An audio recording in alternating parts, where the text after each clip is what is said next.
un petit support sur le statut juridique. Alors, on verra, ça englobe également un peu de fiscalité, puisqu'on ne peut pas choisir le statut juridique d'une structure sans avoir les conséquences fiscales et sociales qui en découlent. Voilà. Denis, je te cède la parole. Oui, merci. Denis Barbery, donc cabinet Compta France également. Moi, je m'occupe des créations d'entreprises ainsi que des reprises d'entreprises ou de fonds de commerce. Je préciserai pour cette visio, peut-être que voilà, il y a des questions qui nécessitent une approche sur mesure par rapport à votre projet. Dans ces cas-là, n'hésitez pas à contacter Laure après-demain, prendre rendez-vous éventuellement. J'ai vu aussi que j'ai rendez-vous avec quelqu'un qui est présent, je crois, vendredi matin avec Justine, hein, c'est ça. Donc là, on pourra évoquer aussi les problématiques liées à votre projet.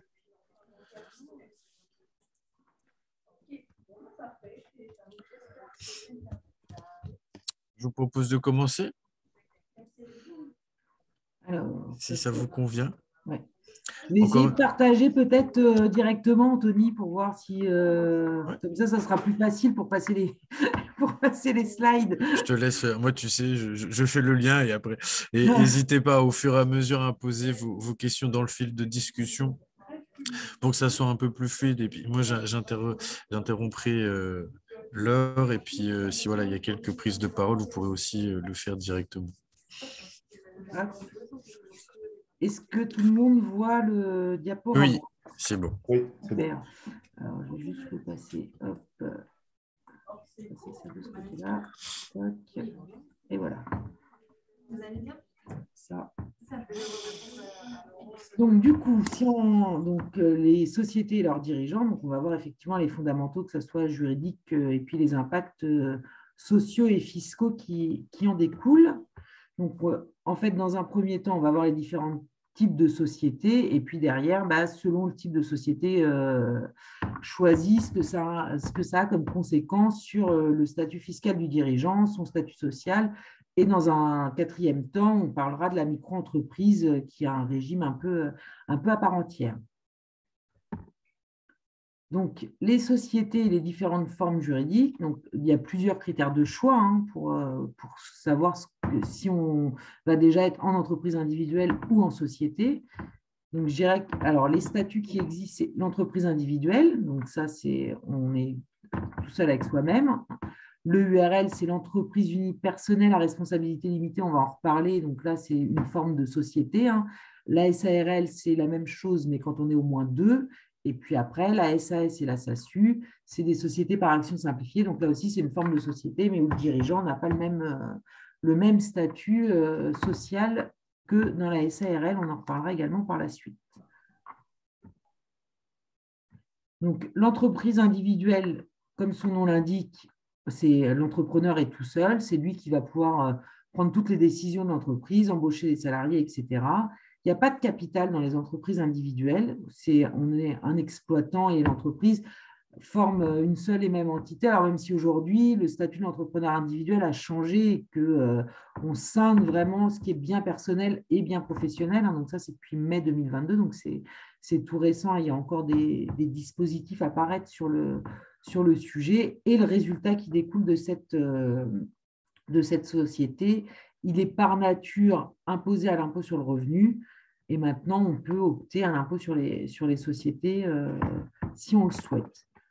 Le régime fiscal du dirigeant, c'est le même que le régime des bénéfices. Et puis, pour le régime social, l'entrepreneur individuel est soumis aux cotisations sociales auprès de l'URSSAF en tant que travailleur non salarié. Donc, c'est ce qu'on explique sur le slide suivant, c'est que depuis mai 2022, finalement, avant, vous aviez peut-être entendu parler d'un statut un petit peu intermédiaire qui était l'EIRL, qui était entre l'entreprise individuelle et le URL. Et en fait, cette EIRL a disparu et on n'a gardé que l'entreprise individuelle, mais avec une possibilité d'être beaucoup plus protectrice pour le chef d'entreprise, puisqu'on scinde bien personnel et bien professionnel.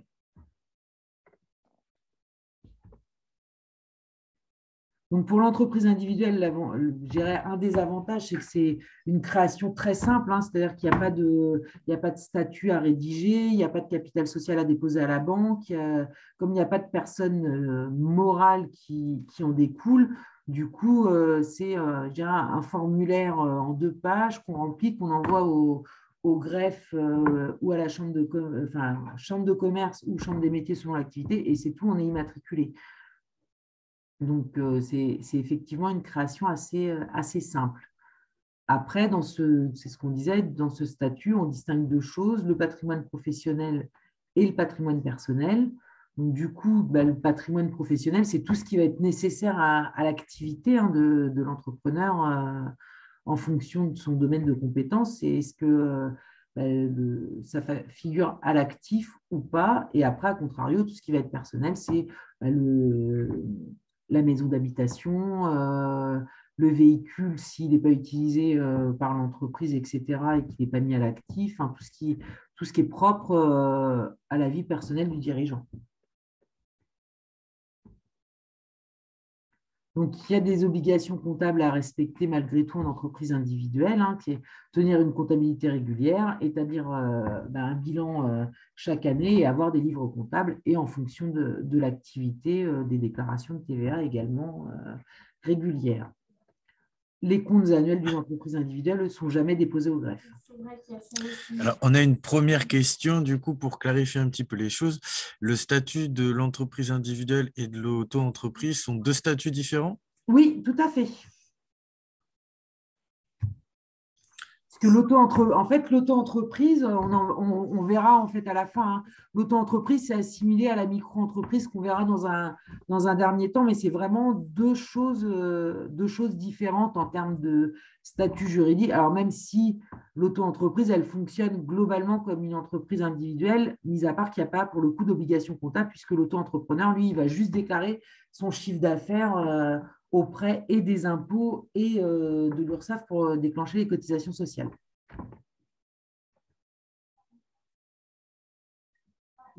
Voilà. Merci, Laure. Je t'en prie. Donc, voilà ce qu'on peut dire sur l'entreprise individuelle. Donc, si on passe après sur l'entreprise unipersonnelle à responsabilité, donc là, on est sur une société, hein, on n'est plus sur un entrepreneur individuel. C'est quelqu'un qui est tout seul. Il y a un capital social qu'il faut déposer à la banque au moment de la constitution de la société et qui doit être versé au moins à hauteur de 20% au démarrage. Alors souvent, dans des entreprises type URL, on est sur un petit capital social, donc on verse l'intégralité dès le démarrage, hein. Le gérant est une personne physique, donc en fait, c'est la personne qui va créer la société qui souvent est le gérant, mais ce n'est pas une obligation.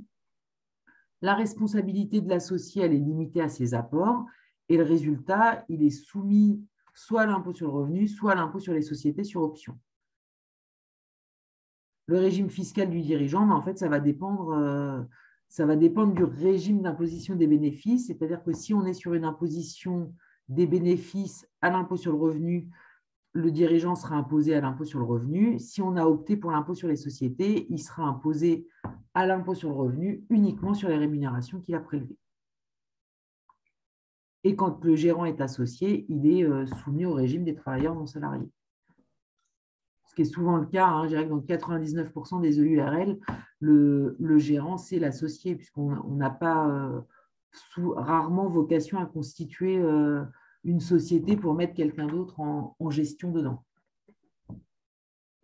Excuse-moi alors, tu peux t'étendre sur la notion de capital, expliquer ce que c'est qu'un capital? Ah oui, sans souci. Donc, en fait, le capital de la société, c'est les apports, hein, que va faire le créateur en partie.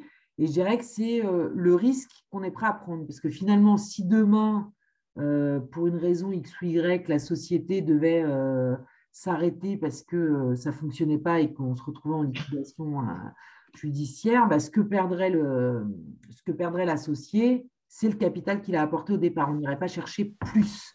Donc souvent, le montant du capital, c'est une somme qui est regardée par les banquiers, notamment quand il y a des emprunts bancaires assez conséquent à faire parce que je dirais que ça montre un petit peu la manière dont vous croyez en votre projet. C'est-à-dire que si vous avez besoin d'aller chercher 50 000 euros à la banque, mais que vous êtes prêt à mettre que 500 euros en capital, ça veut dire que vous n'êtes pas, enfin, vous n'êtes pas prêt à apporter beaucoup et le risque que vous êtes prêt à mettre dans votre entreprise est très, très limité. Et souvent, pour le banquier, c'est une notion importante, le capital. Tu voyais d'autres choses, Denis ou... Et du coup, ce capital, il est que numéraire? Alors, il peut être, alors souvent, il est que numéraire dans des petites entités. Il peut être aussi un apport en nature. Alors, ça peut être le cas, par exemple, de quelqu'un qui va avoir une micro-entreprise au départ et puis qui veut changer parce qu'il s'est développé, qui dépasse les seuils et qui va vouloir apporter dans une URL ce qu'il avait comme matériel déjà. Donc là, ça va être ce qu'on appelle des apports en nature. Alors, souvent, on ne le fait pas via le biais d'apports en nature parce que ça complexifie assez les statuts et ça nécessite après l'intervention d'un commissaire aux apports, etc. Donc, le plus simple, souvent, on ne fait qu'un apport en numéraire et on conseille au créateur de se vendre à son entreprise le matériel qu'il veut apporter. Parce que c'est plus facile en termes de gestion et de formalisme. Je rajouterais juste que pour les porteurs de projets, les personnes qui se lancent et qui n'ont pas d'apport, bon, tout le monde n'a pas un apport, hein, évidemment. Quand on n'a pas d'apport, c'est difficile d'aller vers une structure sociétale parce qu'on va tout de suite vous demander de déposer 1 000 ou 2 000 euros en capital. Donc, dans ces cas-là, j'ai eu le cas il n'y a pas longtemps, la personne est obligée de créer une entreprise individuelle où là, on n'a pas besoin d'apporter un capital. Tout à fait.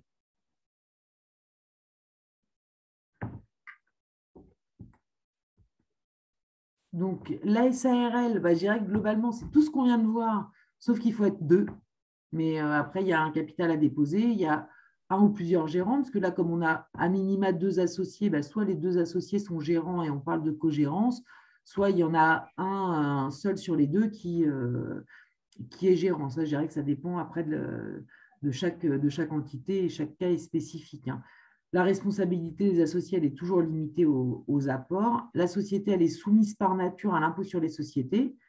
On peut, quand on est dans une SARL de famille, opter pour l'impôt sur le revenu. Le gérant, il sera soumis à l'impôt sur le revenu sur les rémunérations qu'il a pris. Alors, quand c'est un gérant minoritaire, c'est-à-dire qu'il a moins de 50% du capital, il est salarié, hein, donc il a un bulletin de salaire comme un salarié lambda. Et à contrario, un gérant majoritaire, c'est des rémunérations de gérance majoritaire, et lui, il sera considéré comme un travailleur non salarié affilié à l'URSSAF ex-RSI. Et peut-être juste pour préciser, s'il y a des projets qui sont sur au moins 2 personnes, on a souvent le cas. Quand Laure dit majoritaire et minoritaire, c'est parce que souvent, quand même, le 50-50, c'est assez compliqué. C'est pas forcément ce que les banques, ou en tout cas, ce qui va être retenu, dans le sens où ça peut bloquer en fait l'entreprise, et d'avoir au moins un 49% 51, ça permet de pouvoir faire avancer l'entreprise et j'allais dire de rassurer au moins les investisseurs, voient les banquiers et les clients, qu'il y en a un qui puisse prendre quand même des décisions et faire avancer l'entreprise. Tout à fait. En fait, le 50-50, enfin, nous, les premiers, hein, c'est quelque chose qu'on. Alors, parfois, on n'arrive pas à dissuader les porteurs de projets, mais le 50-50, c'est toujours embêtant parce qu'aujourd'hui, effectivement, vous avez de la volonté de travailler ensemble. On ne sait pas ce qui peut arriver demain. Et le problème, c'est qu'à 50-50, eh ben, il y a un blocage. Si un des associés veut sortir pour mésentendre, il y a un blocage complet. La situation, elle devient très compliquée et malheureusement, on le vit. Hein, on l'a déjà vécu au cabinet. Ça crée des situations complexes et hyper difficiles à extirper. Je dirais que c'est comme un mauvais divorce, hein. Du coup, il faut éviter au maximum le 50-50. Voilà. Donc, le fonctionnement d'une SARL et je dirais globalement d'une URL, hein, puisque comme si vous avez suivi, en fait, la seule différence entre les deux, c'est que dans le URL, il y a un associé, dans la SARL, il y en a à minima 2. Mais après, le fonctionnement est exactement le même. Donc, il y a des statuts qui doivent être établis par écrit et obligatoirement après enregistrés auprès du greffe du tribunal.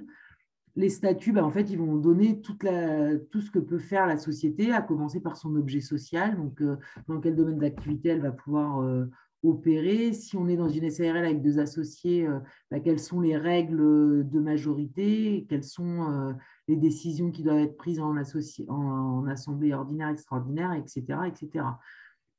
Après, les associés, eux, ils ont plusieurs droits. D'abord, un droit d'information, c'est-à-dire on leur diffuse les comptes annuels, les procès-verbaux d'assemblée, ils valident les inventaires. Ils ont un droit financier, puisque une société qui fait du résultat, eh bien, en fin d'exercice, elle décide soit de le laisser dans la structure pour le développement et les projets futurs, soit de le prendre sous forme de dividendes. Et du coup, là, proportionnellement à leurs droits, les associés toucheront les dividendes. Et puis, ils ont également des droits de vote, puisque les décisions qui sont prises en assemblée doivent être, pour certaines, prises à la majorité des assemblées, voire à l'unanimité sur des choses très particulières. Donc, il y a un gérant qui est nommé, ou deux gérants quand on veut exercer en cogérance parce qu'on est à 50-50. Alors, le gérant, ce n'est pas forcément celui qui va être majoritaire. Ça peut être l'associé qui n'a que 49% qui est gérant, parce que c'est lui qui va plutôt gérer effectivement au quotidien, et que celui qui a apporté les 51%, il est plutôt là sur une assise financière parce qu'il pouvait mettre plus dans la structure, mais ce n'est pas forcément lui qui sera au quotidien dans la société. Donc, je dirais que ça, c'est vraiment au cas par cas qu'il faut voir qui est le plus opportun à avoir le poste de gérant dans la structure.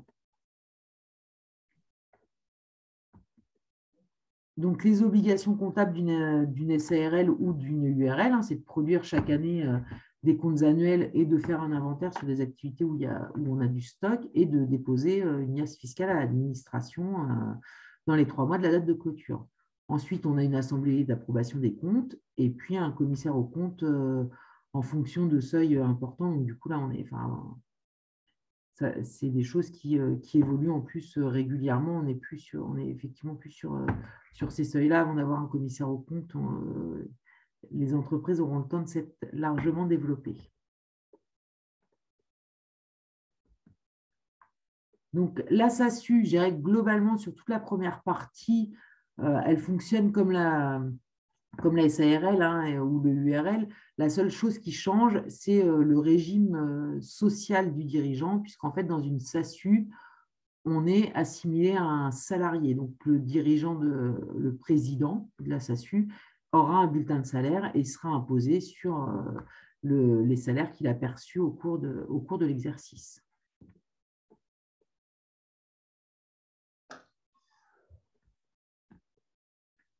Donc, la SAS, donc effectivement, aujourd'hui, c'est ce que dans les formes sociétales, c'est ce qui est privilégié. Alors, pour une raison qui est que ça permet effectivement de ne pas être travailleur non salarié. À mon sens, c'est pas forcément le plus intéressant et le plus opportun, puisque en fait, la SAS coûte beaucoup plus cher en termes de charges sociales que ne coûte la SARL. Donc après, il faut vraiment voir au demeurant en fonction de chacun, puisque effectivement, le seul avantage de la SAS, c'est après sur la sortie de dividendes. Mais aujourd'hui, il ne faut pas être arrêté à se dire je veux absolument. Alors, le RSI a fait beaucoup de progrès, donc ils sont beaucoup moins. C'est beaucoup moins compliqué que ça ne l'était par le passé, où effectivement il y avait des régularisations importantes. Ça mettait parfois des entreprises en difficulté. Les réactualisations de cotisations se font beaucoup plus vite. Elles sont possibles dans l'année. Enfin, c'est un régime qui est quand même plus souple qu'il ne l'était par le passé. Et en fait, c'est mathématique, ça coûte beaucoup moins cher, puisque si on prend un exemple simple, si vous voulez un salaire de 1 000 € net à la fin du mois, au RSI, vos cotisations, elles vont être calculées sur ces 1 000 €. Donc, il faut compter à peu près 45% de cotisation. Donc, ça va vous coûter 450 €.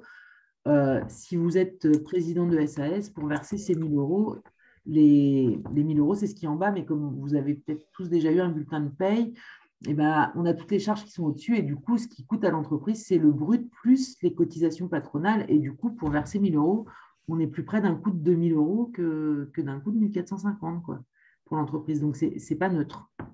Est-ce que tu peux juste préciser, quand tu fais tes explications, par exemple le RSI, si tout le Ah, monde n'a pas forcément le… oui, pardon.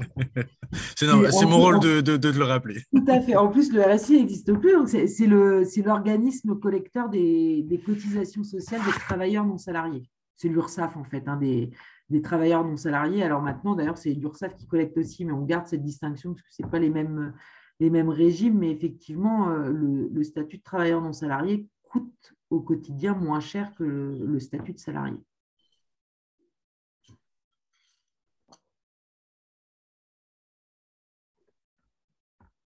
Et donc, la SAS, ben, ils ont les mêmes droits, hein, les associés, donc ce droit d'information, le droit financier et puis le droit de participer aux assemblées et après les décisions collectives qui doivent être prises par l'ensemble des associés. Donc, je dirais que globalement, c'est vraiment des sociétés qui fonctionnent de la même manière, hein. La seule chose, c'est vraiment la partie gestion sociale et puis une souplesse un peu plus grande sur la SAS quand on a besoin de créer des choses un petit peu particulières. Mais là, on est vraiment sur des cas particuliers d'entité avec des droits de vote différents selon les associés, puisqu'ils n'apportent pas forcément les mêmes connaissances, etc. dans l'entité. Mais là, on est vraiment sur du spécifique quand on en arrive à ces points-là. Et le président de la SAS, donc c'est souvent une personne physique, ça peut être aussi une autre société, hein, mais je dirais que là, c'est quand on est dans des groupes, donc c'est pas quand on est porteur d'un nouveau projet, c'est plutôt d'abord une personne physique. Il n'y a qu'un seul président dans une société, donc quand on est deux associés, bah, souvent on en a un qui est président et puis l'autre qui est directeur général, et avec des pouvoirs qui peuvent être limités ou pas dans les statuts en fonction de comment c'est rédigé. Donc, les obligations comptables, elles sont les mêmes, hein, c'est d'avoir de produire un bilan chaque année avec un inventaire et puis une liasse fiscale à l'administration pour déclarer les résultats. Une assemblée de présentation des comptes et puis un commissaire aux comptes selon des seuils. Excusez-moi, je suis arrivé en retard parce que mon ordinateur est en train de me lâcher. Désolé, je ne me suis pas présenté. Et je voulais savoir si vous allez revenir sur les avantages sociaux par rapport au statut de la SAS. Oui. Après, il y a des slides uniquement sur la partie après fiscale et sociale. Merci. Donc, du coup, si on résume les quatre choix possibles, en fait, hein, qui se présentent aux créateurs d'entreprises, enfin, de structures, donc il y a soit l'entreprise individuelle, donc vous allez être tout seul, il n'y a pas de capital, et aujourd'hui, la responsabilité reste limitée à votre patrimoine professionnel. L'imposition, c'est l'impôt sur le revenu ou une option à l'IS possible dorénavant, et on est sur un régime de travailleurs non salariés. Le URL et la SARL, on est sur un capital social obligatoire, une responsabilité qui est limitée aux apports. Pour le URL, une imposition de base à l'impôt sur le revenu et une option possible à l'impôt sur les sociétés. Aujourd'hui, 95% des EURL sont à l'impôt sur les sociétés. Et la SARL, c'est l'inverse. On a l'impôt sur les sociétés et cas particulier de la SARL de famille, on peut opter à l'impôt sur le revenu. On a un statut de travailleur non salarié, sauf pour le gérant minoritaire. Et dans la SAS, la différence avec la SARL, c'est effectivement le président qui a un statut de salarié. J'ai une petite question, Laure, du coup, qui nous est posée sur le fil de discussion. Tu as forcément évoqué la notion de salaire. Et du coup, comment on se verse un salaire quand on est dirigeant non salarié? Ben, on se fait un virement, tout simplement. C'est vous le chef. C'est ça, c'est vous le chef. Donc, on se fait un virement tous les mois. Et on indique dans le libellé du virement que c'est la rémunération pour que le comptable il sache quand il doit imputer la banque à quoi ça correspond. Mais il n'y a pas, effectivement, il n'y a pas de bulletin de salaire. Donc, la rémunération n'est pas forcément fixe. Alors, souvent, pour pouvoir avoir des cotisations sociales qui soient à peu près linéaires, le mieux étant d'arriver à se verser une rémunération fixe, mais ça permet cette liberté en cas de coup dur de pouvoir, je dirais, comment, en cas de coup dur, de pouvoir baisser sa rémunération, quoi. Ok. Et du coup, le temps qu'on est sur les cotises et la partie impôt, une question aussi sur les avantages.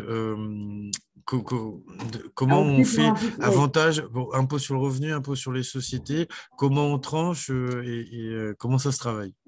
Eh ben, alors, je dirais que la première chose de comment on tranche, ça dépend. Alors là, pour le coup, il n'y a pas de réponse unanime, hein, parce que ça va dépendre, dans un premier lieu, de la situation personnelle du créateur d'entreprise. Si aujourd'hui, il est tout seul, sans enfant, et qu'il va générer beaucoup de résultats, on ne va pas le mettre à l'impôt sur le revenu parce que il va se faire du coup un petit peu matraqué par l'administration fiscale parce qu'il il va tout de suite grimper dans les tranches. Si c'est quelqu'un qui est marié avec des enfants et que le conjoint a peu de revenus, on va peut-être opter. Je dirais que c'est vraiment à la situation personnelle de chacun. Globalement, quand on est en société, ça reste plus intéressant d'être à l'impôt sur les sociétés, parce que ce qui va différer, c'est si je suis à l'impôt sur le revenu, ce que je vais imposer, c'est mon résultat, que je l'ai pris ou pas. Donc, une entité qui va avoir besoin de laisser un peu de trésor dans la structure parce qu'il y a des stocks à financer, parce qu'il y a des investissements à faire, admettons qu'elle fasse un résultat de 30 000 euros, elle va être taxée sur 30 000 euros. Alors que peut-être l'entrepreneur, il aura pris que 10 000 euros d'assimilée rémunération. Donc ça, si on a un impôt sur le revenu, on ne s'occupe pas de savoir ce que l'entrepreneur a pris à titre personnel. C'est la totalité qui est imposée. Situation personnelle prise en compte et puis peut-être stratégie aussi en fonction du volume, comme tu le disais, d'investissement, de développement aussi de l'activité. Voilà. Et puis de la typologie d'activité. C'est-à-dire qu'on a un prestataire de service, on sait que par nature, c'est une activité qui va générer beaucoup de résultats, puisque en fait, ce que vend l'entrepreneur, c'est lui qui vend. Donc, il va avoir très peu de frais à côté. Donc, du coup, là, on va tout de suite arriver sur des résultats qui peuvent être conséquents. Donc là, il n'y a aucun intérêt à l'impôt sur le revenu. Je dirais que ça, c'est vraiment au cas par cas. Hein. Pour le coup, il n'y a pas de réponse. Il n'y a pas de réponse type, quoi. Bien sûr. Et on va enchaîner sur une question où je pense que tu vas dire à petit peu près la même chose, mais la notion de est-ce qu'il y a un salaire maximum à se verser quand on est dirigeant? Non, il n'y a pas de salaire maximum. Je dirais que le salaire maximum, c'est l'activité de l'entreprise qui va le donner parce qu'elle ne pourra pas verser. Il faut rester. En fait, un dirigeant, il est quand même responsable de son entité. Vous ne pouvez pas vous prendre un salaire démesuré et ne pas payer vos fournisseurs. Donc, malheureusement, au démarrage, souvent, le salaire du dirigeant, c'est ce qui reste à la fin du mois sur le compte bancaire, quoi, hein. C'est compliqué. Alors après, effectivement, ça, c'est souvent la première année où on ne peut pas trop prévoir à l'avance. Après, il y a alors après, c'est ce qui peut bloquer parce qu'on a un besoin pour vivre aussi, hein. Il y a les charges de famille, etc., qui sont là et qui définissent souvent. Il n'y a pas de règle de salaire maximum, mais il ne faut pas que ça mette en péril la société. On vous dira un petit peu tout à chaque fois et sur chaque thématique quand on fait des visios de vous dire. C'est pour ça qu'il y a beaucoup de choses, ça va être des questions en amont et ça va être de la préparation parce qu'il y a aussi quelle est votre exigence salariale. Ça rentre au compte aussi pour les collègues des cabinets comptables pour voir un petit peu si c'est jouable et s'il y a une viabilité dans un premier temps. Et puis derrière, il y a aussi j'allais dire l'imprégnation de vos objectifs. Effectivement, quand on dit sur la première année, peut-être sur 3 ans, peut-être que vous n'allez pas être tout de suite sur vos exigences salariales parce qu'il y a d'autres choses à payer, qu'il faut d'abord développer l'entreprise. Et parce que, encore une fois, même réponse peut-être que la précédente, mais qu'en fonction de l'activité, ça nécessitera peut-être un peu plus d'investissements qui vont être intégrés, ou en tout cas les bénéfices ou ce qui reste, on va plutôt l'intégrer dans l'activité que dans un premier temps, vous faire une rémunération. Et puis, en fonction de votre cas, est-ce que vous touchez encore des cotisations, enfin, par exemple, Pôle emploi? Enfin, voilà, ça dépend aussi, encore une fois, de votre situation personnelle. Ce que je vous propose, il est 11h30, il y a encore quelques questions. Je ne les oublie pas. On va essayer d'avancer justement parce qu'il y a des choses que Laure va vous montrer Oui, sur puis il y la a des partie trucs qui vont, parce que là, sociale je vois, il y et a d'autres fiscale. Donc, questions. on Oui, va y revenir au fur et à mesure tout à sur fait. la sécurité sociale, C'est ça. etc. Donc, il n'y a pas de souci. On garde les questions. Si vous y répondez pas, revenez. Mais je vais vous proposer de poursuivre. Donc, du coup, effectivement, après les critères de choix, en fait, déjà, la première question, c'est de savoir est-ce qu'on a envie de s'associer à quelqu'un ou pas. Ça va déjà tendre si on veut aller plutôt sur de l'EURL de la SASU ou sur de la SARL, SAS et puis entreprise individuelle. C'est la première, je dirais que c'est la première question. Est-ce qu'on veut être tout seul ou est-ce qu'on veut être deux? Et après, c'est au niveau de la protection du patrimoine, parce que même si l'entreprise individuelle devient quand même aujourd'hui plus proche de l'EURL, la protection du patrimoine personnel, elle est quand même plus importante sur les formes sociétales, au point près que, attention, quand on dit la responsabilité du dirigeant, elle est limitée à ses apports, elle est limitée à ses apports si vous ne donnez pas de caution personnelle sur les emprunts. Hein. Parce que parfois, les banquiers demandent à ce qu'il y ait des cautions personnelles sur les emprunts qu'ils octroient à la société. Et là, auquel cas, vous êtes aussi responsable sur la caution que vous avez donnée. Oui, je me permets, c'est important parce qu'en fait, parfois, on croit qu'on dispose d'un accord bancaire, parce que c'est une bonne nouvelle, hein, le banquier vous a appelé, mais il faut bien demander la proposition et regarder les petites lignes, parce que si vous êtes caution personnelle à hauteur de 50% sur le montant de l'emprunt, c'est peut-être pas forcément tout le temps une bonne affaire. Alors, ça peut se négocier, on peut des fois diminuer à 30%, 20%. Oui, tout à fait. Juste pour que ça soit clair, quand on dit apport personnel de 50%, c'est quoi? C'est une hypothèque sur la maison? Ça veut Non, dire en fait, qu'on est non, il n'y a pas responsable sur… de. C'est si demain on liquidait la société, bah, il y a, alors je dis n'importe quoi, on a emprunté 20 000 euros, il reste 10 000 euros à rembourser à la banque le jour où on liquide. Et bah, comme on a caution personnelle à hauteur de 50%, il y a 5 000 euros qui devront être remboursés par le dirigeant. Alors après, il y a des échelonnements au niveau du tribunal, hein, parce qu'effectivement, c'est compliqué, on ne peut pas rembourser 5 000 euros d'un coup comme ça, mais c'est une somme qui restera à la charge du dirigeant, comme les cotisations sociales. D'accord. Ça m'intéressait d'avoir un petit exemple pour préciser. Oui, tout à fait. Non, mais tu faisais bien. Et puis après, effectivement, dans les critères de choix, il y a le régime social du dirigeant. Parce que, eh bien, soit vous n'avez pas d'appétence particulière à être travailleur non salarié ou avoir un statut de salarié, soit c'est coûte que coûte, vous voulez rester sur un statut salarié et surtout pas rejoindre la sécurité sociale des indépendants. Et du coup, là, de fait, on sera forcément sur une SAS. Donc, c'est aussi, en fait, les critères de choix, c'est aussi des critères subjectifs. Hein. Il n'y a pas de bon ou mauvais choix d'entreprise. C'est vraiment en fonction de chacun et du projet de chacun. Et ensuite, il y a effectivement le régime fiscal, puisque il y a d'une part le régime d'imposition de l'entreprise elle-même, et puis après, la manière dont seront imposées les rémunérations dans l'impôt sur le revenu personnel du dirigeant. Ensuite, il y a quelques activités pour lesquelles on n'a pas le choix. C'est-à-dire, par exemple, un débitant de tabac, ce sera forcément une entreprise individuelle ou une société en non collectif, ce qui est le pendant à plusieurs personnes, si on veut toutefois être malgré tout deux, et la crédibilité vis-à-vis des tiers. C'est-à-dire que selon le public à qui vous allez vous adresser, alors soit du côté de vos clients ou de vos fournisseurs, toutes les structures n'auront pas le même poids. C'est-à-dire que l'entreprise individuelle, si vous avez besoin d'aller chercher des garanties bancaires importantes en termes de prêts, etc., ça sera moins facile qu'une société où il y a un capital d'apporter au départ, etc., où ça sera plus simple. Alors, il y a Elodie qui nous demande quel avantage d'avoir un statut de salarié complet, On va le revoir concrètement. après. Voilà, on va le revoir après parce que ça fait lien avec la question sur tout ce qui est cotisation sociale, un chômage, retraite, etc. Donc, vous aurez une partie de la réponse si elle n'est pas complète, mais en tout cas, c'est abordé très rapidement, Élodie. On arrive. Donc, on va commencer par le régime fiscal du dirigeant. Donc, ça, c'est assez rapide. Il y a deux. Donc, on a vu que l'imposition des résultats de l'entreprise, il y a deux choses possibles. Soit l'entreprise, elle est à l'impôt sur le revenu, soit elle est à l'impôt sur les sociétés. Si l'entreprise est à l'impôt sur le revenu, le résultat de l'entreprise, il va être imposé directement dans l'impôt sur le revenu du dirigeant. Si l'entreprise est à l'impôt sur les sociétés, c'est elle qui va payer son imposition sur un taux de 15% sur une première tranche et puis après 25%.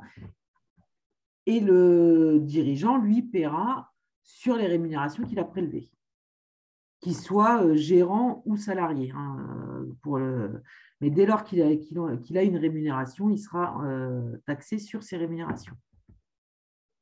Donc, effectivement, c'est là où il est important de voir, il y a toute une stratégie sur alors l'imposition. Souvent, tout à l'heure, il y a la question, on voit que ça tend quand même le plus souvent, l'impôt sur les sociétés est plus intéressant que l'impôt sur le revenu dans 80% des cas. Après, c'est la question de savoir, est-ce qu'on prend plutôt de la rémunération, est-ce qu'on prend plutôt du dividende? Et là, c'est pareil, c'est au cas par cas. Et ça a des impacts, effectivement, on va le revoir après, sur les cotisations sociales, la couverture et comment on fait sa couverture santé et sa retraite. Donc, pour le dirigeant, mais effectivement, donc c'est ce qu'on disait, l'entrepreneur individuel ou le gérant de société imposé à l'impôt sur le revenu, lui, il va déclarer le bénéfice fiscal dans son impôt sur le revenu. C'est-à-dire qu'aujourd'hui, là où quand vous faites votre impôt sur le revenu, vous pouvez déclarer soit des salaires, soit des indemnités pour l'emploi, enfin tout un tas de choses. Et demain, vous êtes entrepreneur individuel, vous avez un résultat fiscal et c'est ce que vous allez mettre dans votre déclaration et qui va servir de base pour l'application du barème de l'impôt sur le revenu, avec différentes catégories alors, qui sont imposées de la même manière, les bénéfices industriels et commerciaux. Donc ça, c'est tout ce qui est activité commerciale, artisanale, industrielle. Les bénéfices non commerciaux, donc ça, c'est les activités libérales, tout ce qui est prestations intellectuelles, etc. Et du bénéfice agricole, potentiellement, en fonction des activités exercées. Donc, c'est ce qu'on dit. En fait, le bénéfice fiscal, ce n'est pas tout à fait forcément le bénéfice comptable, parce qu'il y a des choses qui se prennent ou qui ne se prennent pas. Mais si on fait un résumé, on prend tout le chiffre d'affaires, qu'il soit encaissé ou pas, on défalque toutes les dépenses qui ont été engagées sur l'année et ça nous donne un résultat. Et c'est ce qui va être imposé, que vous l'ayez pris à titre perso ou pas. Et après, il y a des formalités fiscales, mais là, je dirais que du coup, c'est plutôt le cabinet comptable qui vous accompagne, qui est en charge de ces formalités-là. Et pour les sociétés qui auront opté pour l'impôt sur les sociétés ou qui le seront par nature, du coup, ce qui va être imposé dans la rémunération du dirigeant sur son impôt sur le revenu, c'est sa rémunération. Donc, soit ce qu'il aura pris comme gérant. Donc là, c'est ce qu'on aura relevé sur les relevés bancaires, ce qu'on aura vu dans les mouvements de l'entreprise, soit le net imposable qui figure sur le bulletin de paie quand on est en SAS ou en gérant minoritaire. Donc voilà en termes d'imposition du dirigeant d'entreprise. Ensuite, il y a les dividendes, puisque en fait, le résultat que la société va faire, soit on le laisse parce qu'il y a besoin de faire des investissements, d'asseoir les premières années. Souvent, on a besoin de faire grandir la structure et elle se développe. Donc, du coup, il y a du matériel à continuer de financer, etc. Donc, il y a rarement du dividende au départ, mais ça peut arriver. Donc, soit après, on limite la rémunération qu'on prend pour prendre plus de dividendes, soit l'inverse. Et là, je dirais que c'est pareil, c'est au cas par cas, en fait, en fonction de la situation individuelle de chacun, puisque comme on touche à l'impôt sur le revenu, il n'y a pas que le dirigeant lui-même qui est concerné, c'est son statut c'est son foyer fiscal, en fait. Hein. C'est est-ce qu'il est tout seul, pas tout seul, il a des enfants, pas d'enfants. Madame ou monsieur a une rémunération importante et du coup, on est déjà sur un barème. Et c'est tous ces leviers-là qu'on étudie pour optimiser au mieux fiscalement pour le foyer fiscal et pour le dirigeant d'entreprise.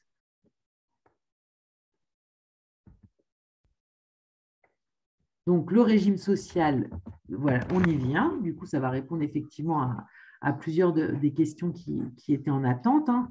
Donc, en fait, le dirigeant, ce n'est pas uniquement sa volonté, c'est en fonction de la société qu'il va créer, il va être soit travailleur non salarié, soit assimilé salarié. Alors, la différence entre les deux, c'est effectivement ce qu'on disait tout à l'heure, c'est que le coût pour l'entreprise, il ne va pas être le même. Hein. Et après, en termes de cotisation, je dirais que vous cotisiez sur le régime général de la sécurité sociale via les travailleurs non salariés, ce qu'on appelle les TNS, ou via le bulletin de paye, on va être sur une couverture au niveau de la sécurité sociale identique. Pour la retraite, on va être globalement sur des choses qui sont identiques. Après, ce qui va varier, mais je dirais qu'on va le faire varier tant dans la SAS que dans la SARL avec un statut de travailleur non salarié, c'est tout ce qui va être retraite complémentaire, les mutuelles, etc. Et là, c'est de l'option, c'est-à-dire qu'aujourd'hui, un salarié, il a la mutuelle choisie par son employeur et avec des catégories où souvent les salariés et les employés n'ont pas les mêmes mutuelles que les cadres, etc. Et du coup, avec des variations. Si demain, vous avez un bulletin de paye et que vous êtes assimilé à du régime général salarié, on va effectivement faire en sorte de prendre une couverture frais de santé qui soit à la hauteur des besoins du dirigeant, des retraites complémentaires, etc. Et puis après, si demain il doit embaucher, dans les employés, on n'aura pas forcément les mêmes choses. Mais on va avoir la même chose côté de travailleurs non salariés, sauf que ça s'appelle pas de la même manière, c'est des PER, mais il y aura les mêmes couvertures. Je dirais, c'est ce qui fait votre taux de couverture, c'est la rémunération qui est versée, que vous soyez travailleur non salarié ou salarié.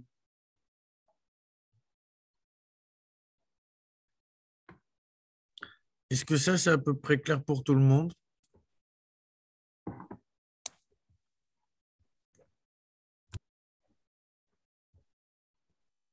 Quand on limite notre rémunération, on va limiter notre couverture.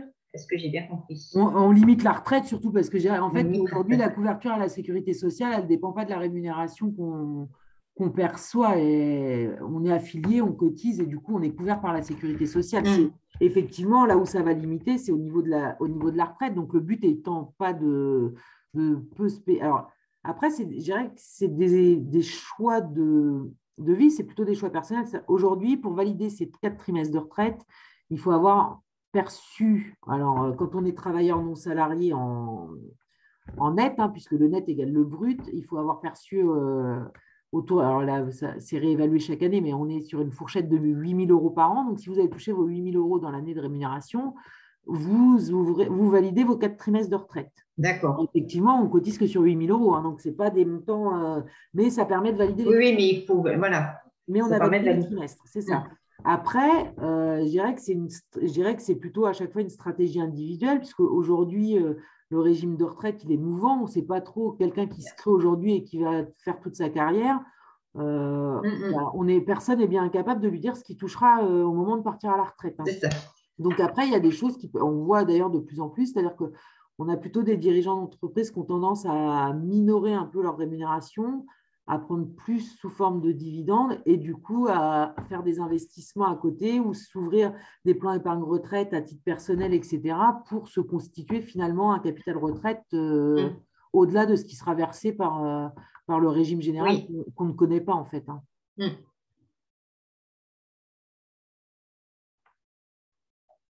Donc dans le statut, effectivement, c'est ce qu'on dit. Donc il y a 2 statuts, c'est le statut assimilé salarié. Alors, on dit assimilé salarié parce qu'en fait, effectivement, on est affilié au régime général de la sécurité sociale, on a un bulletin de paye, etc. Mais comme souvent, on est rémunéré pour son contrat de président, il n'y a pas de lien de subordination, donc il n'y a pas de contrat de travail, il n'y a pas de convention collective particulière et on ne cotise pas à l'assurance chômage. Hein. quand on est président de société. Ce qui est le cas aussi pour le travailleur non salarié qui ne cotise pas non plus. Et en fait, le travailleur non salarié, lui, il n'a pas de bulletin de salaire, il n'a pas de contrat de travail, etc. Il prend une rémunération mensuellement en fonction de ses besoins et surtout de ce que l'entreprise peut lui verser. Et il est affilié à la sécurité sociale des indépendants.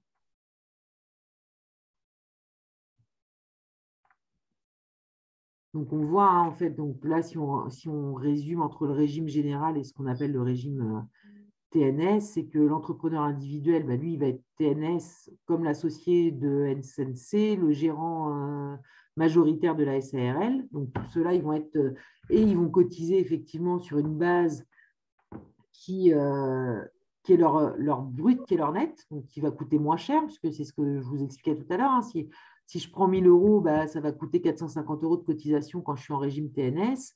Si je veux 1 000 euros en régime général, ça va coûter plutôt de l'ordre de 2 000 euros à la société.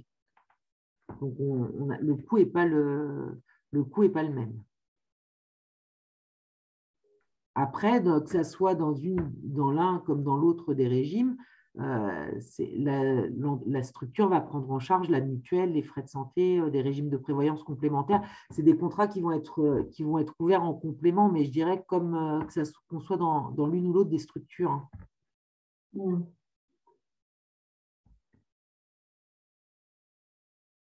Donc là, ça résume, c'est ce que je vous ai expliqué au préalable.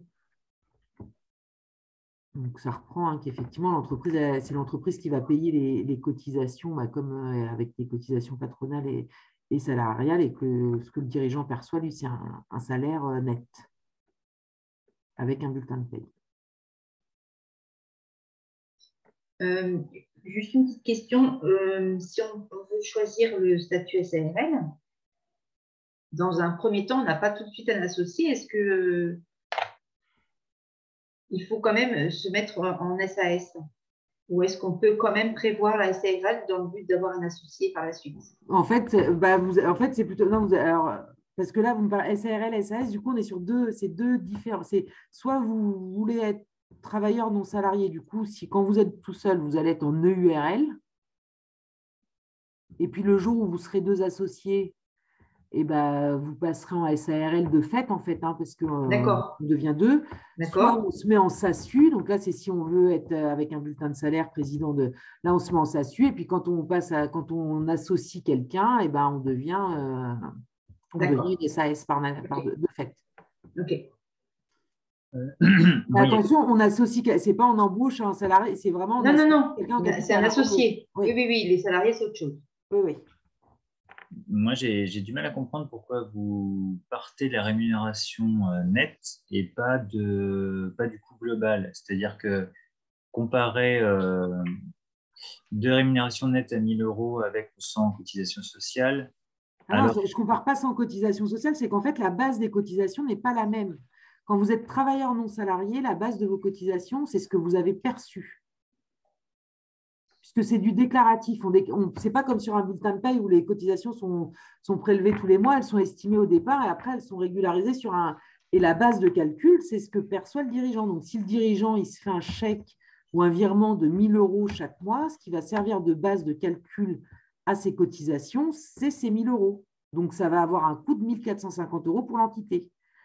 Si il est salarié et qu'il veut toucher ces mêmes 1 000 euros, ça va avoir un coût de 2 000. Donc, le bulletin, avec la même couverture de base. Parce que quand ça va coûter 2 000, ça veut dire qu'on a une retraite qui est la retraite du régime général et qu'il n'y a pas de surretraite, etc. On est sur du coup des choses qui sont comparables en termes de couverture. Donc, d'un côté, en tant que salarié, ça va coûter 2 000. En tant que travailleur indépendant, ça va coûter 1 450. Pour la même couverture. Pour la même couverture. Et après, globalement, on se rend compte que de prendre tout ce qui est régime PER sur les travailleurs non salariés ou des surmutuelles, sur retraite, etc., sur le bulletin de salaire, le coût complémentaire, il est identique des deux côtés. Je dirais qu'à la limite, il est plus facile. Enfin, en termes d'optimisation même de résultats de fin d'exercice, c'est plus facile d'être travailleur non salarié, d'avoir un PER d'ouvert. Donc, les PER, c'est tout ce qui est retraite complémentaire, etc. Parce que si vous apercevez que vous avez fait une bonne année, vous pouvez toujours appeler votre gestionnaire de contrat de retraite pour lui dire bah là, je vais faire un versement exceptionnel, ce qui va permettre de faire baisser le résultat, d'avoir moins d'imposition et du coup d'optimiser vos compléments de retraite. C'est plus compliqué quand on est salarié parce que c'est des contrats généraux et que le versement complémentaire, il n'est pas prévu au contrat, quoi. Il y a moins de souplesse avec le bulletin de salaire. Et donc finalement, le choix, c'est aussi… Le choix, il dépend vraiment de s'il y a beaucoup de dividendes. En fait, le vrai choix entre le statut salarié et non salarié, c'est si c'est une activité qui sera génératrice de dividendes ou pas, puisque la taxation n'est pas la même.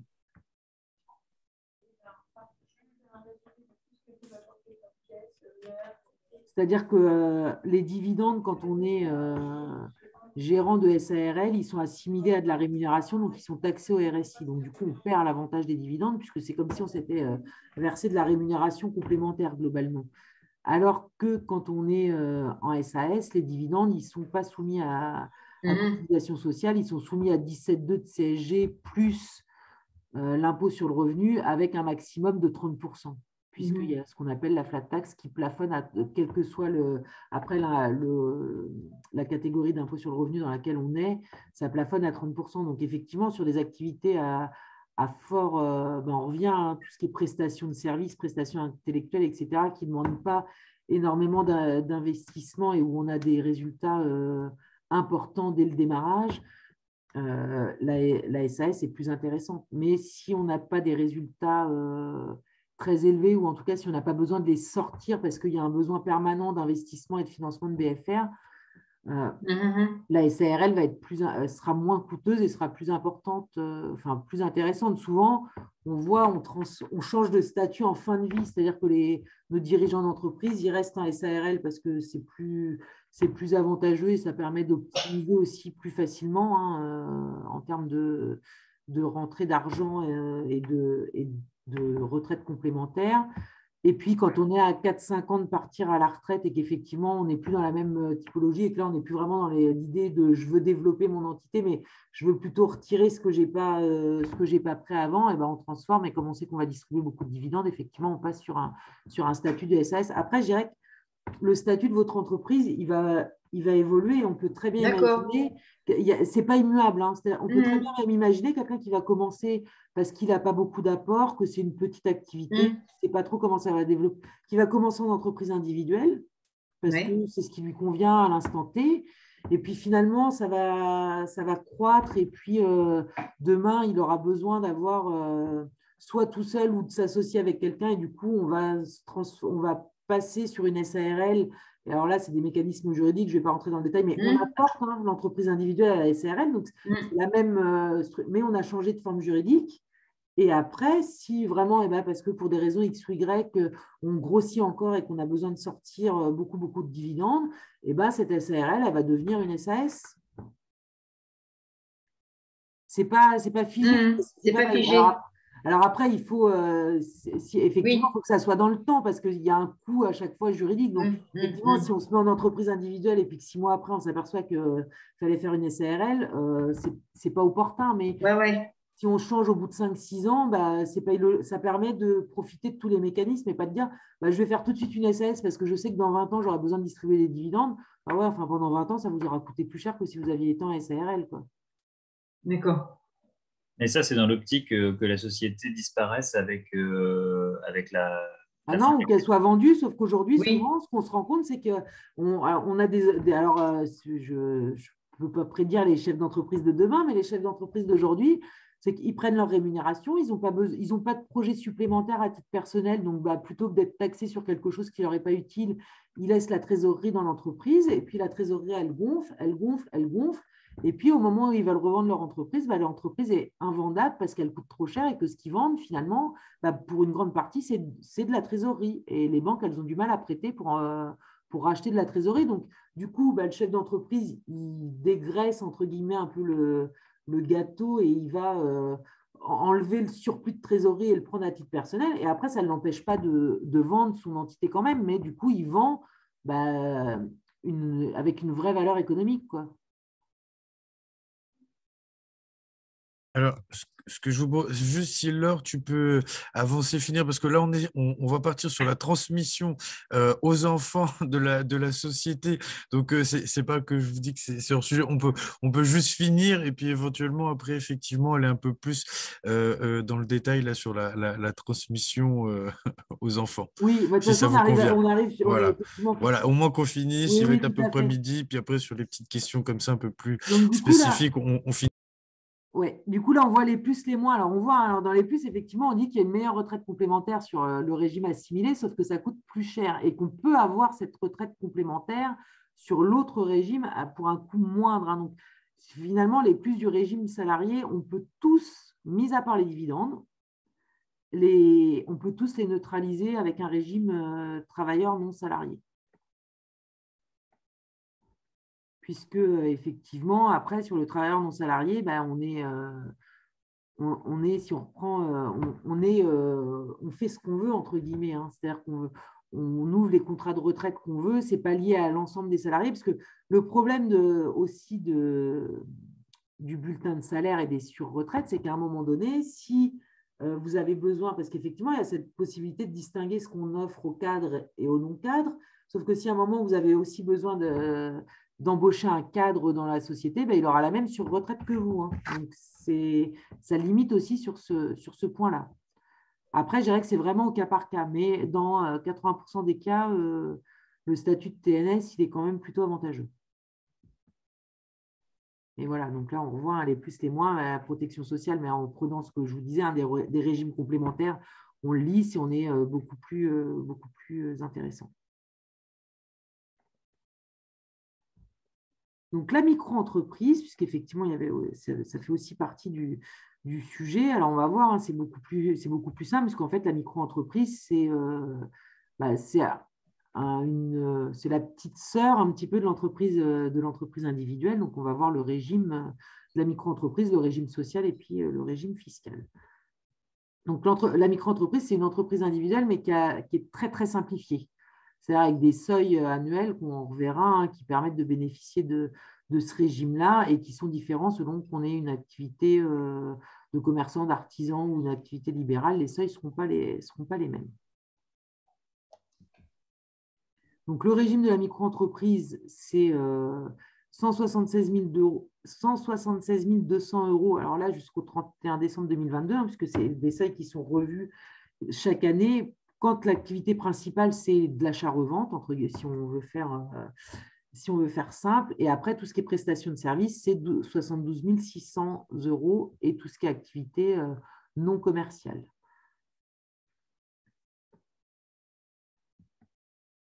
Donc, en fait, on fait une déclaration d'activité qui va enclencher obligatoirement une option pour le régime microsocial avec des modalités de calcul qui font qu'en fait, en micro-entreprise, vous serez taxé sur du chiffre d'affaires si chiffre d'affaires il y a. C'est-à-dire que s'il y a des mois où vous n'avez pas d'activité, vous n'avez pas de taxation. Donc, il n'y a pas d'obligation de suivre une comptabilité. La seule chose que vous devez suivre en micro-entreprise, c'est votre chiffre d'affaires. Et j'aurais tendance quand même à conseiller de suivre quand même un petit peu ce que ça vous coûte en frais annexes, parce que il faut quand même être sûr que vous n'engagiez pas des dépenses qui soient supérieures à l'abattement que vous donne le régime de micro-entreprise.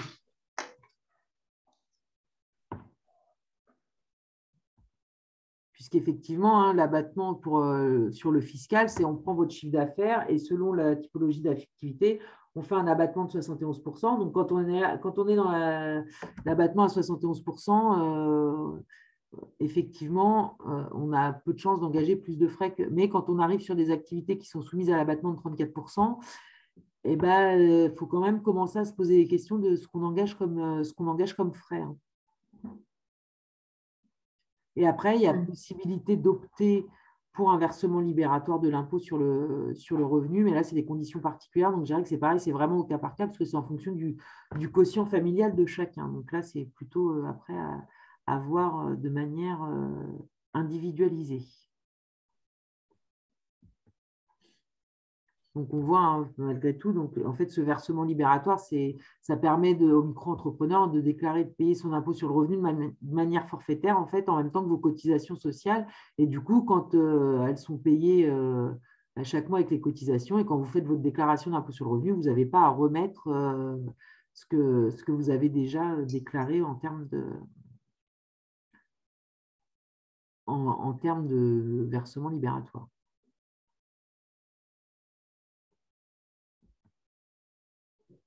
Et du coup, voilà, donc les taux, en fait, on a des taux qui sont différents hein, de cotisation et de prélèvement libératoire en fonction de l'activité. Donc, si on est sur de la vente de marchandises, des objets, enfin, tout ce qui est un petit peu achat-revente, ce qu'on voyait tout à l'heure, on va avoir des cotisations sociales de 12,8 plus la cotisation en formation professionnelle et puis la TFC.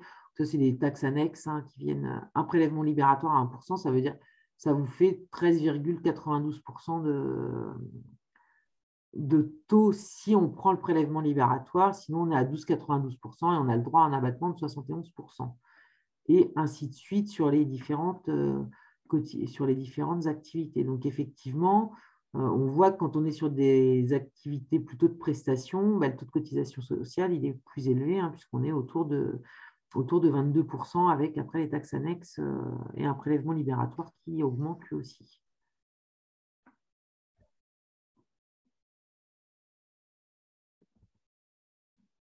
Donc les obligations, c'est ce qu'on disait hein, tout à l'heure, il n'y a pas d'obligation de tenue de compta. Il y a une obligation d'enregistrer chronologiquement les recettes. Alors on dit et les achats. Alors les achats, il n'y a pas d'obligation de comptabiliser les achats. Par contre, il faut quand même en garder une trace parce que les seuils de micro-entreprise, c'est-à-dire les 176 000 et les 71 000 euros qu'on voyait en début de chapitre sur la micro-entreprise, ne sont pas les mêmes que les seuils de la TVA. Donc, vous pouvez très bien rester en micro-entreprise parce qu'effectivement, c'est un régime qui vous convient et qui fiscalement ne vous coûte pas cher et vous retrouvez à avoir dépassé les seuils de chiffre d'affaires de la TVA. Et là, auquel cas, il faut bien aussi suivre les achats puisque vous allez collecter sur vos ventes, mais vous allez déduire sur ce que vous achetez. Donc, il est quand même important de tenir un registre des recettes et des achats, mais effectivement qui ne nécessite pas le recours à un cabinet comptable. Hein. Tant qu'il n'y a pas de TVA. Après, je dirais que les propos sont un peu plus mesurés quand il faut faire des déclarations de TVA régulières. Et la TVA s'applique avec des seuils. On est obligé de l'appliquer à partir d'un certain chiffre d'affaires.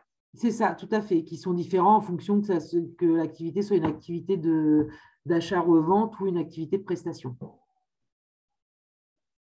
Donc là, c'est ce qu'on dit, hein, que du coup, on peut être en TVA. Et on peut aussi opter, la micro-entreprise peut opter à la TVA. C'est-à-dire que si vous avez une activité où effectivement, les frais ne sont quand même pas trop élevés, mais c'est plus intéressant de récupérer de la TVA parce qu'il y a besoin au démarrage d'un peu d'investissement, on peut opter. Alors, c'est rarissime, hein, mais on doit avoir au bureau une ou deux micro-entreprises qui sont à TVA sur option et pas parce qu'ils ont dépassé les seuils. Donc, c'est vraiment, je dirais que chaque structure est unique en fait, de par son. Donc, il y a effectivement les grandes lignes, mais après, il y a forcément une adaptation à la structure de chacun. Et la sortie du régime, c'est soit une cessation d'activité hein, parce que on a dépassé les seuils, soit parce qu'on opte pour un régime réel, soit une nouvelle activité qui ne peut pas être établie sous le régime de micro-entreprise, soit parce qu'on n'a pas déclaré de chiffre d'affaires pendant 24 mois et là, on est radié d'office. D'accord. Parce qu'effectivement, des fois, c'est facile de créer une auto-entreprise. Donc, on a des gens qui se créent, qui commencent une activité, ils font ça de 3 mois et puis ils arrêtent et puis ils radient jamais. Et puis, du coup, au bout de 24 mois, ça se fait automatiquement. Je mettrais juste un petit complément. sur aussi, il me semble, et tu vas peut-être me confirmer, il y a les possibilités de suspension aussi, il me semble, de 12 mois. Je dis ça parce que des fois, alors je pense au congé mat, mais sur certaines situations aussi, plutôt que de fermer et de rouvrir, Oui, on il y a peut mettre peut-être, voilà, en en veille, sommeil, voilà, entre en sommeil, guillemets. entre Enfin, guillemets. tout à fait. Donc, du coup, si on régime sur la micro-entreprise, c'est une entreprise qui est immatriculée, hein. On est travailleur non salarié. Alors là, pour le coup, avec bah, du coup, peu de couverture, parce que là, comme on ne déduit pas les charges, il y a peu d'intérêt à prendre des régimes complémentaires, puisque c'est un coût qui ne sera pas impacté sur le détail des cotisations, et il n'y a pas d'obligation comptable. Je dirais que la micro-entreprise, ça peut être, on voit, c'est utile et on le voit, c'est souvent comme ça que c'est utilisé. D'ailleurs, on a un projet, mais on n'est pas sûr à 100% que ça va marcher, que ça va démarrer. Et du coup, on garde son activité de salarié à côté, on démarre la micro-entreprise. Et puis, quand on voit que bah, si c'est viable et on va pouvoir vivre que de ça, bah, on démissionne de son poste et on y va, quoi. Et après, on change, soit on se met en entreprise individuelle, soit on se met en société. Mais souvent, la micro-entreprise, c'est quand on a besoin de tester un peu son projet, je dirais. Ouais. Oui, ou si c'est une petite activité complémentaire. C'est ça, ou voilà, tout à fait, une activité complémentaire et qu'on veut garder à côté. Ouais. Mais si l'idée, c'est de créer une structure C'est pour en ça. vivre, Ouais. la micro-entreprise, Ça ne va pas suffire, ou alors c'est. Ouais. pas très adapté, quoi. Enfin, ou alors, dans un premier temps, effectivement, le temps de passer d'un régime à l'autre. Est-ce qu'en micro, il y a la possibilité de souscrire et de cotiser volontairement à l'assurance chômage, ou alors non, c'est pas du tout possible? Alors, c'est des choses qui évoluent à reconfirmer, mais de principe, non. C'est des choses qui sont c'est en train d'évoluer, mais sur le principe, non.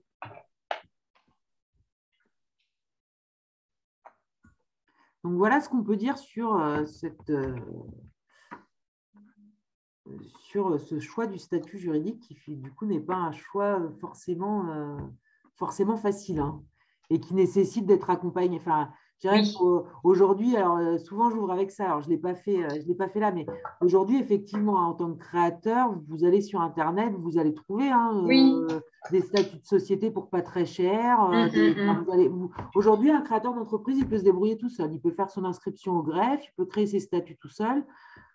Attention le jour où il y a un problème après, parce que malgré tout, les statuts, c'est ce qui va encadrer votre structure, c'est ce qui va permettre, si vous êtes deux, de gérer les conflits, de faire un certain nombre de choses, et c'est important. Alors effectivement, ça a un coût de créer des statuts, et de créer une société sous forme sociétale, mais je dirais que c'est aussi le coût de la sécurité de le confier à des professionnels. Alors que ce soit nous ou un autre cabinet, hein, là, je ne prêche pas pour notre paroisse à nous, mais faites-vous accompagner par… Alors, sur les statuts, ça peut être aussi un avocat, un notaire, mais faites-vous accompagner par un professionnel du droit, parce que c'est le démarrage de votre activité et c'est la clé, quoi. Si les statuts ne sont pas bien rédigés, vous serez embêté à un moment donné. Nous, et pour être en complément, c'est tout notre travail. Alors, sur l'accompagnement BGE, mais j'allais dire sur toutes les structures, un partenaire comme Compte-à-Fond, c'est avec tous ceux avec qui on travaille, de sécuriser ça. Encore une fois, aujourd'hui, effectivement, vous trouvez tout sur Internet. Vous n'avez même pas besoin de nous pour créer vos entreprises. Seulement, nous, on a aussi l'expérience, tous ceux qui font de l'accompagnement, des entrepreneurs, ou des porteurs de projets immatriculés, comme j'aime bien les appeler, qui viennent une fois qu'ils sont immatriculés, et puis qui disent, bah oui, mais en fait, je m'aperçois que j'ai beaucoup de charges, alors j'étais peut-être pas bien en micro, je m'aperçois que finalement, j'ai pas sécurisé mon entreprise, que finalement, j'ai peut-être mis en difficulté la famille parce que j'ai pas pensé au choix de la responsabilité, de la protection sociale, etc. Donc, nous, quand on vous embête un petit peu à détailler ou aller un peu plus loin dans votre projet, à le réfléchir, c'est surtout ce que Laure a dit qui est important, c'est ce côté, votre projet et vous, vous êtes unique, votre foyer, il est unique. Et donc, quand on prend, là, on parle de fiscalité, donc il y a ce côté, ouais, foyer fiscal ou ce que vous êtes, avec qui vous êtes, est-ce que vous êtes concubin, marié, etc., etc. Il y a tout ça qui rentre en compte. Et dans toutes les thématiques qu'on essaye de vous proposer chaque mois avec tous les partenaires, c'est vraiment pour vous apporter l'information et de vous dire oui, c'est toujours trop cher, ou peut y avoir gratuit, mais par contre, le jour où il y a un souci, eh ben, c'est là où on se dit peut-être que j'aurais dû finalement peut-être aller voir directement ou au moins me renseigner. Donc c'est un peu dans ce sens de vous verrouiller et de vous dire de vous poser les bonnes questions avant de choisir votre choix de statut juridique. C'est pour ça qu'on travaille le projet et que le statut, c'est un peu comme le financement, ça vient qu'après, parce que c'est après Denis et Laure qui peuvent intervenir, mais une fois que tout est un peu ficelé et bien tracé, quoi. Merci, merci. Eh bien, de Merci à rien. tous. Du coup, j'en profite. J'ai vu dans les questions, Sophia, une question sur les statuts compatibles avec l'ARE. Ouais. Je dirais que globalement, aujourd'hui, tous les statuts sont compatibles avec l'ARE, puisqu'en fait, il faut avoir une rémunération. Donc, avant l'entreprise, le seul qui pose problème, c'est l'entreprise individuelle à l'impôt sur le revenu, puisqu'effectivement, comme le résultat est assimilé à de la rémunération, ça bloque pour l'ARE. Après, sur tous les autres statuts, il n'y a pas de difficulté particulière. Et ça dépend quel est l'objectif aussi, parce que vous avez des possibilités de couveuse d'entreprise pour tester les activités, pour garder aussi, enfin, voir si c'est viable, etc. Ça dépend de l'objectif aussi, si on est plutôt dans une phase de test et développement ou si l'activité, elle est déjà bien identifiée, le projet est bien identifié. Il est 12h15. Le choix est stratégique. Je sais que Denis a un petit impératif, donc si tu veux, Ouais. effectivement. Laisse-moi le mot de la fin alors. Bah oui, bien sûr, c'est pour ça que j'allais venir avant de t'échauffer, si tu veux conclure, ou en tout cas, s'il n'y a plus d'autres questions, encore une fois, je vous le dirai, n'hésitez pas à les contacter. Je vous envoie le PowerPoint avec leurs coordonnées et n'hésitez pas pour du plus spécifique à les contacter. Pour ceux qui sont accompagnés par Bézieux, leur contact est aussi sur le bureau virtuel, hein, où vous pouvez directement les solliciter. Ça arrive dans une boîte mail centralisée, je pense, pour qu'ils puissent prendre contact aussi avec vous. Voilà. Je vous remercie. Puis Denis, je te laisse le mot de la fin. Oui, j'ai juste noté deux, trois